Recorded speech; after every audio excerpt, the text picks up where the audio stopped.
président Guillaume Gontard pour le groupe écologiste Solidarité et Territoires. Monsieur le Président. Monsieur le Premier ministre, le 20 mai, le procureur de la Cour pénale internationale requérait un mandat d'arrêt contre Benyamin Netanyahou pour crimes de guerre et crimes contre l'humanité.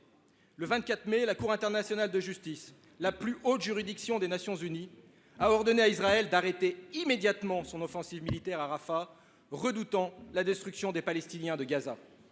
En réaction, le 26 mai, l'aviation israélienne a bombardé un camp de déplacés à Rafah et continue ses exactions. Plus de 65 morts et des centaines de blessés. Des corps déchiquetés, décapités, amputés par la violence de la déflagration, au point que des victimes ne peuvent être identifiées. Aucun lieu n'est sûr pour la vie humaine dans la bande de Gaza. Cette attaque abominable fragilise tous les efforts diplomatiques pour la libération des otages.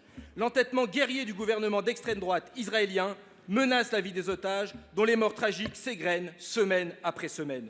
Nous saluons la mémoire des disparus et tremblons avec les survivants et leurs familles. Monsieur le Premier ministre, votre inaction confine à la complicité. Quand les premiers ministres espagnols et canadiens demandent l'application de l'ordonnance de la CIJ, qui exige l'arrêt total de l'offensive israélienne et la libération des otages, vous ne faites rien.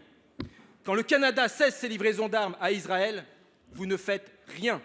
Quand la Norvège, l'Irlande et l'Espagne reconnaissent l'État palestinien, vous ne faites rien.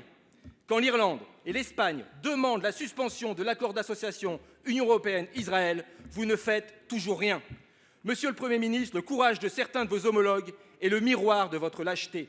La Palestine ne doit pas devenir le tombeau du droit international. Les conséquences pour l'humanité, à commencer par l'Ukraine, en seraient dramatiques. Le monde attend la voix de la France et pas le moment utile.